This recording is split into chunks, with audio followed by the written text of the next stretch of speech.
So, after Frederick Griffith and his experiment with the mice and the bacteria, we find ourselves at the Rockefeller Institute. Back in 1944, basically what they did is they were running peer review on Griffith's experiment. So they were replicating his experiment, doing it again.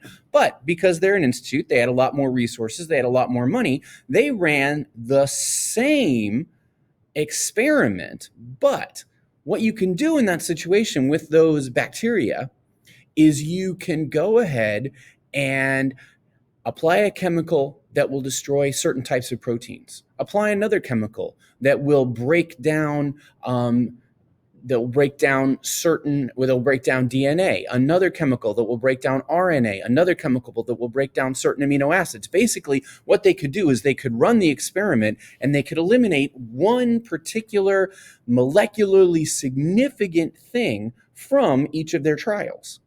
And what they found, and the fellow Avery, he ran the team, last name Avery, he ran the team. But what he found is that if you destroyed the DNA molecules, then that deadly characteristic, those harmless bacteria mixed with deadly bacteria that were killed, did not become deadly if you destroyed the DNA. If you destroyed the RNA, they still became deadly. If you destroyed the proteins, they still became deadly, and so on. And it was a real solid clue that DNA contained that material that passed on traits. The next step in 1949, on the one hand, kind of seems off on the side, but ends up being key to understanding how DNA is put together on a molecular level. In 49, Erwin Chargaff started doing analysis. Now, there are four nitrogenous bases in DNA. There's adenine, thymine, guanine, and cytosine. Just these four. There are the four letters of DNA, the C, G, the T, and the A.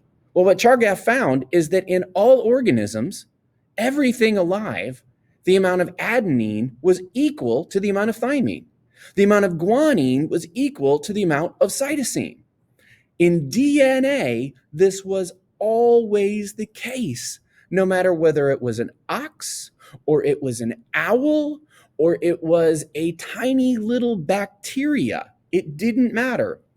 The DNA always had equal amounts of adenine and thymine, and then equal amounts of guanine and cytosine. It began to move things along in understanding that somehow these letters interacted in a specific and interesting way, and it set the table for figuring out how DNA was put together. Now, this was the clincher. This was like the big deal. This was and it's DNA that is the thing that passes on genetic traits, and we're done. Has to do with something called the bacteriophage. Now, a bacteriophage is a virus that kills bacteria. The virus comes along, puts its DNA into the bacteria, that rewrites the bacteria's DNA so that it produces more viruses. Well, at this point, during the Hershey-Chase experiment in 1952, they were trying to figure out whether it was the protein coat of the virus or the genetic or the DNA of the virus that was changing the bacteria and making it create more viruses. They didn't know. And the thing about this is that viruses are really, really simple. They are a string of DNA or RNA surrounded by a protein coat.